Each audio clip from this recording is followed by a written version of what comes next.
Vamos a ir a nuestro temón. Acto seguido conversaremos con Alfredo Pérez Rubalcaba. Prepárate, mi querido Jorge Elías. Candidato socialista a la presidencia de España. Es uno de los dos candidatos a la presidencia en España.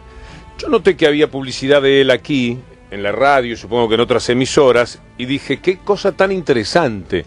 Mirá si habrá españoles en la Argentina, que hay un aviso político de la izquierda, en este caso, de Alfredo Pérez Rubalcaba, en los medios argentinos. Así que, digo, tirémonos un lance.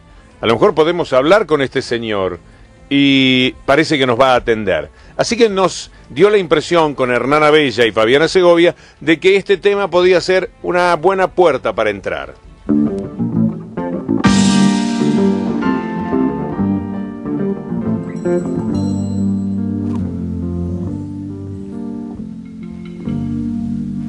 El abuelo un día cuando era muy joven, allá en su Galicia, miró el horizonte y pensó que otra senda tal vez existía. Y al viento del norte, que era un viejo amigo, le habló de su prisa. Le mostró sus manos, que mansas y fuertes estaban, vacías, y el viento le dijo: construye tu vida detrás de los mares, allende Galicia. Y al abuelo un día, en viejo barco, se marchó de España. El abuelo un día, como tantos otros, con tanta esperanza, la imagen querida de su vieja aldea y de sus montañas se llevó grabada muy dentro del alma. Cuando el viejo barco lo alejó de España,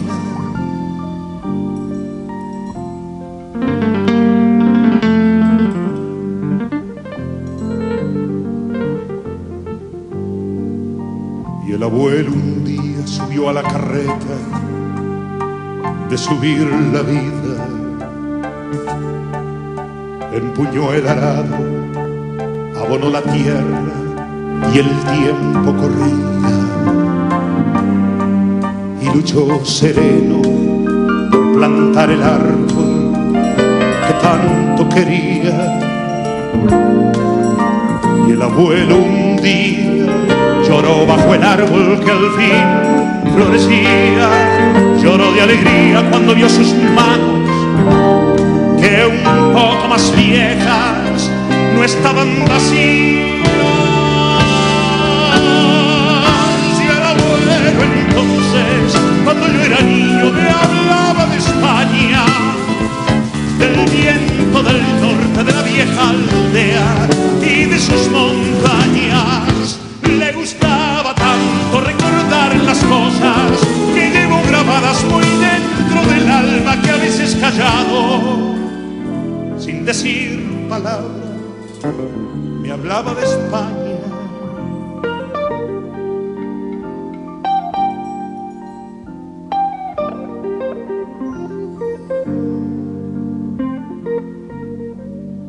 Y el abuelo un día cuando era muy viejo, allende Galicia, me tomó la mano y yo me di cuenta que ya se moría. Y entonces me dijo, con muy pocas fuerzas y con menos prisa: prométeme, hijo, que a la vieja aldea irás algún día, y al viento del norte dirás que su amigo a una nueva tierra le entregó la vida.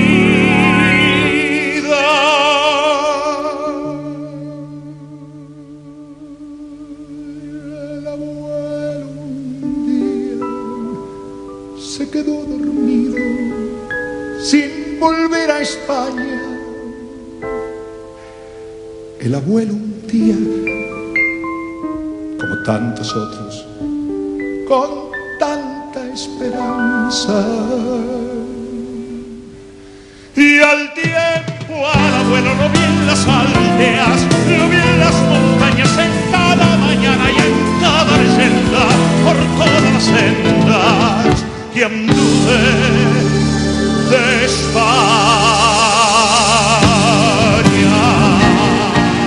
Y ese abuelo plantó hijos en la Argentina, y esos hijos y esos nietos hoy también son españoles. Mi mujer tiene desde hace 2 o 3 meses su pasaporte español, y mi hija más chica, porque hasta los 18 años puede, también lo tendrá. Y un pasaporte español es un pasaporte muy apreciado, por cierto. Así que entre el abuelo y esta circunstancia que me toca de cerca, uno puede entender por qué hay un mensaje publicitario en la Argentina sobre las elecciones en España.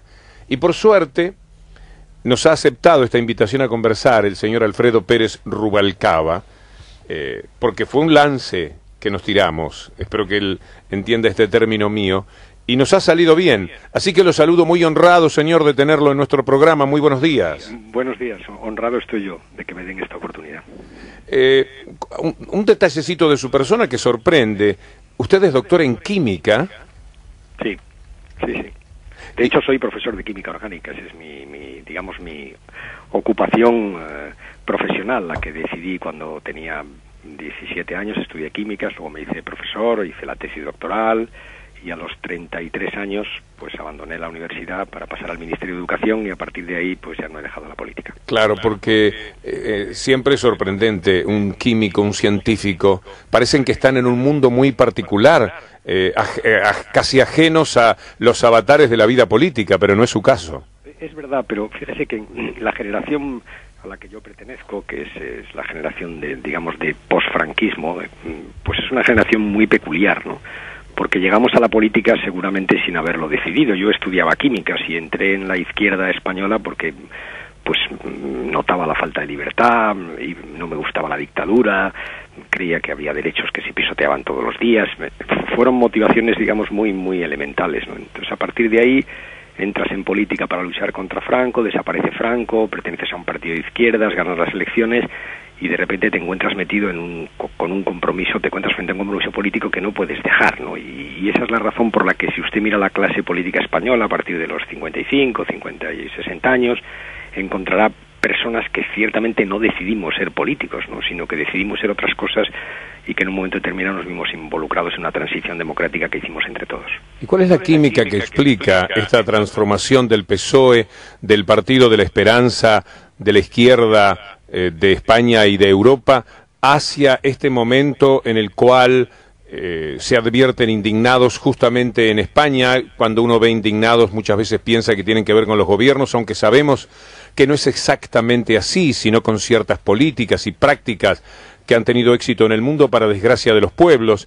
Pero ¿por qué el PSOE le abrió, nada menos que el PSOE le abrió las puertas a esas recetas que ahora tienen a España dividida como nunca en dos, partida en dos, en iguales posibilidades al parecer de la derecha y la izquierda?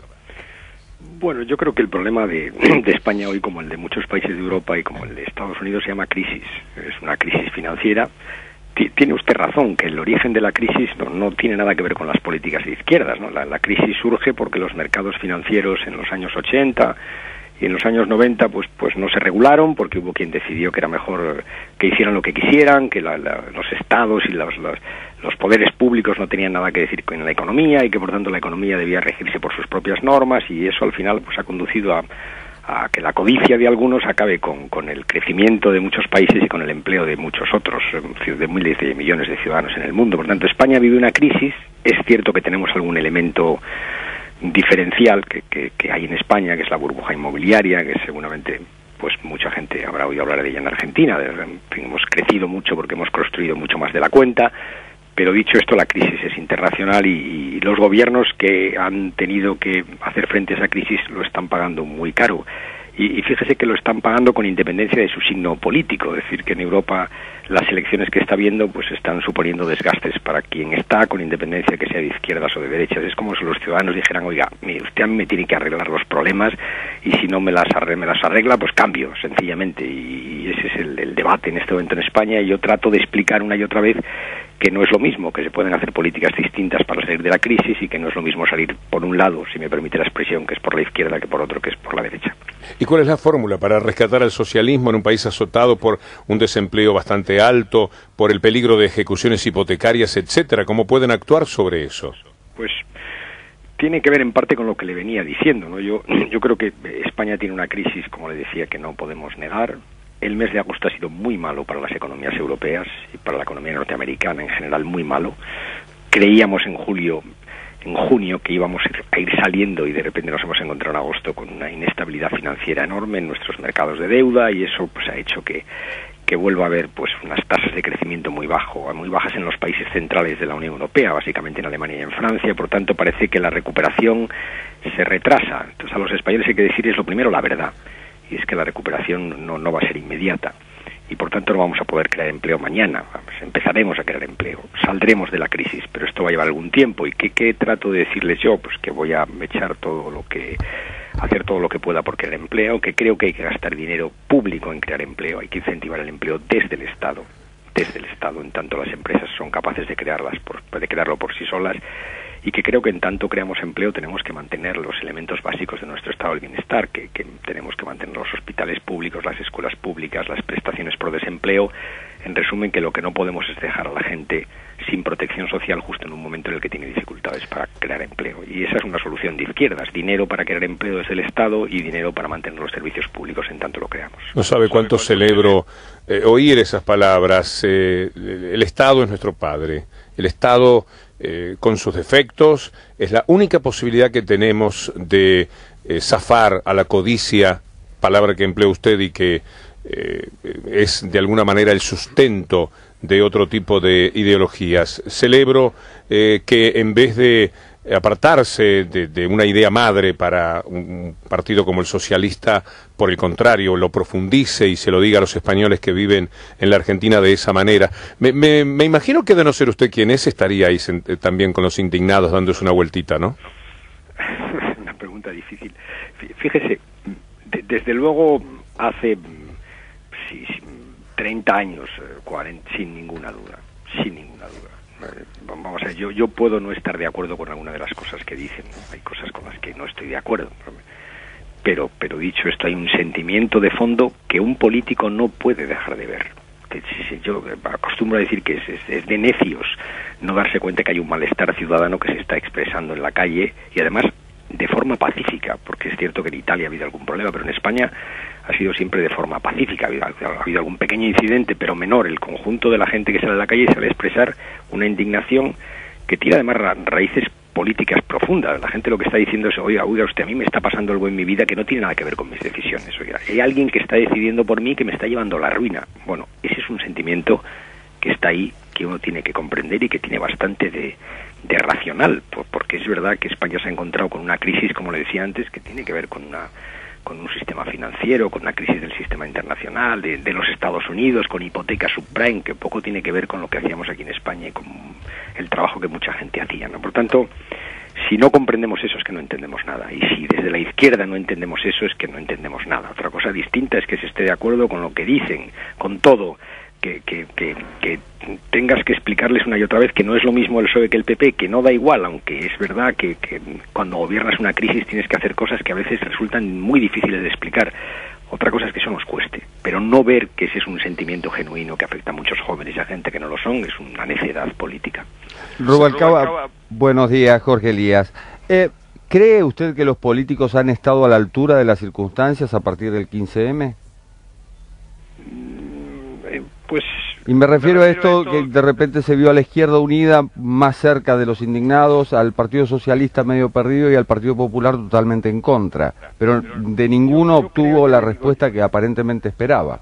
Yo creo que la clase política española, hay gente que ha reaccionado con indiferencia en la derecha, hay gente que ha reaccionado con muchísima acritud, por ejemplo Aznar y el señor Aznar, en fin, digamos, los líderes más lenguaraces del Partido Popular, vamos a decirlo así, los más descarados, es una palabra que empleamos en España, supongo que en Argentina se entiende. Aquí también. Y bueno, y es verdad que el PSOE, como yo le decía, ha reconocido en este movimiento 15M cosas de izquierdas y un sentimiento generalizado, digamos, de rechazo a una política que es verdad que para la gente resulta un poco incomprensible, ¿no? O muy incomprensible. Y por tanto hay que hacerlo. Otra cosa distinta, ya le digo, es que hay gente que está en el 15M, gente que no está en el 15M y te dice cosas parecidas, y nosotros en el programa hemos tratado pues de recoger aquellas cosas que nos parecen sensatas, de recoger aspiraciones que son razonables y que son progresistas, y esa es nuestra forma de acercarnos. Yo creo que es muy difícil hacerlo de otra manera, porque son ciudadanos que además ven con la política tradicional, vamos a decir así, los partidos tradicionales los ven con una cierta reticencia, y yo creo que intentar entrar ahí de otra manera, yo creo que eso es mala cosa. Hay que respetar lo que hacen, analizar lo que hacen, decir en esto estamos de acuerdo y en esto no estamos de acuerdo, en definitiva entablar con ellos un diálogo democrático desde nuestras posiciones y cada uno desde nuestra situación institucional, que es bien distinta. ¿Qué tiempos estos, señor Alfredo Pérez Rubalcaba, en los cuales podemos recibir un mail desde Valencia de un joven que se llama Víctor Manuel y que hace una pregunta que me sirve para invitarlo a que le diga a los españoles que viven en la Argentina ¿por qué espera que lo apoyen a usted? El joven pregunta cómo piensan reconciliarse con su electorado para que el voto socialista de toda la vida no se disemine en otras opciones, y por qué esta vez los socialistas tendrían que creer que su partido no los va a defraudar. Pues es una buena pregunta, ¿no? Y es la pregunta que efectivamente he tratado de responder en la campaña y trataré de responder en la campaña. Primero hay que admitir lo que ha pasado y hay que reconocer, como le decía, que hay cosas que cuando uno echa la vista atrás pues igual no hubiéramos hecho de la misma manera. Es verdad que esto a toro pasado es fácil de decirlo, ¿no? Cuando uno está en una crisis que cambia, que sube, que baja, que es vertiginosa, pues muchas veces se encuentra con una capacidad de decisión limitada en el tiempo, ¿no? Pero en fin, dicho esto, hay que hacer esto, hay que recordar también las cosas buenas que se han hecho, porque es verdad que hemos tenido una crisis muy grande, mucho desempleo, pero hemos mantenido la prestación por desempleo a capa y espada, sabiendo que nos costaba mucho dinero, y hemos mantenido tasas de prestación a los desempleados más altas, las más altas que ha habido nunca en la historia de España. Casi el 80% de quien ha caído en el desempleo tiene una prestación. Por tanto, estamos haciendo un esfuerzo de solidaridad que está en nuestras señas de identidad.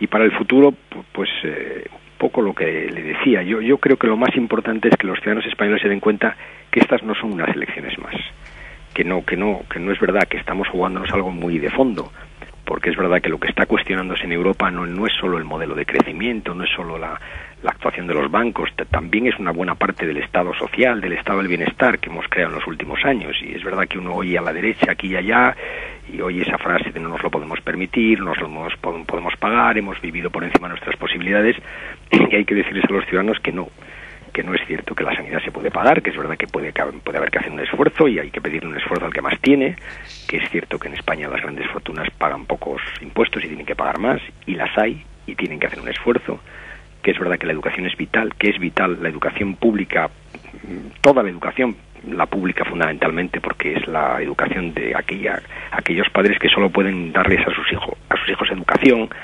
En definitiva, hay que volver a los valores y también a las políticas y explicarle a la gente que efectivamente esta es la crisis de los valores de la derecha, y sería muy malo que la derecha reprodujera las soluciones, porque al final dentro de poco estaríamos otra vez igual, que hay que cambiar esos valores por los valores de izquierda, que son aquellos que creen que hay proyectos colectivos que nos corresponde decir al conjunto de los ciudadanos y por encima de los cuales nunca está el poder del dinero.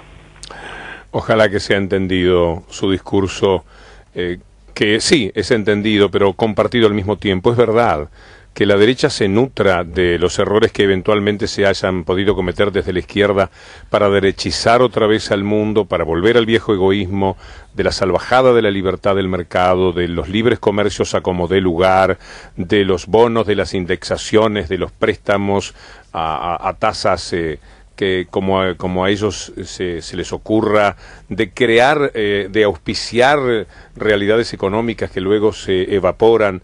Todo esto sería ciertamente penoso y en la querida España. Alfredo Le agradecemos muchísimo este contacto, ciertamente. Dígame, optimíceme, que me puedo dar lustre con mis amigos diciendo, hoy conversé con el futuro presidente de España. Bueno, yo creo que por ser respetuosos con los españoles que tienen que votar, diga que ha conversado con quien quiere serlo y con quien va a dar la batalla por serlo, porque cree en sus ideas fundamentalmente. Ha sido un honor, señor, muchas gracias. Un honor, se lo agradezco muchísimo. Alfredo Pérez Rubalcaba, que está, bueno, terminando, en España se almuerza tarde, saben ustedes, ¿no? Lo sabes muy bien, Jorge. 3 de la tarde más. Está en un almuerzo, lo hemos sacado de allí, pero seguramente esta también es una actitud de respeto al electorado en España. Estos son lances que te salen bien, pero era una posibilidad, digo, si hay publicidad es porque le interesa mucho este medio. Me están alcanzando datos. En la Argentina hay cerca de 300.000 españoles registrados para votar. ¿Vos vas a votar? Sí, a mí me toca votar. Tené cuidado, mi vos, mamá, Marcelo. Mi mamá es española, bueno. así que tengo mi pasaporte y me corresponde votar. No me des un disgusto. Bueno, el lema es pelea por lo que quieres, del PSOE. Pelea por lo que quieres, tenemos que defender todo lo logrado, no podemos resignarnos a perderlo, porque te importa la educación pública, porque te importa la sanidad pública, porque te importa la prestación por desempleo, porque te importan las pensiones de nuestros mayores, porque te importa la dependencia, por todo lo que te importa, pelea por lo que quieres. Este es el eslogan, la directora de campaña presentó el eslogan en un lugar que se llama Ferraz. Aparentemente todavía no tenemos, pero mañana busquemos esto, en los próximos días vamos a seguramente poder ahondar en esta campaña.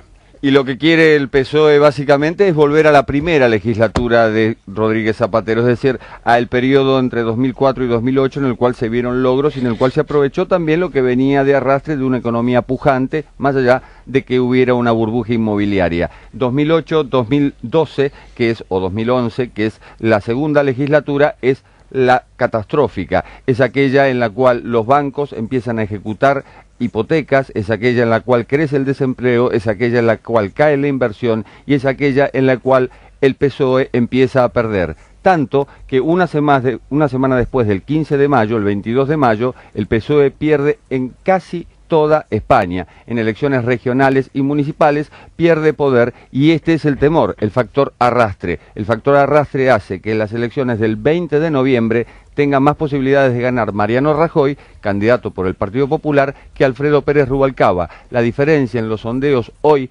sería de entre un 13 y un 15%.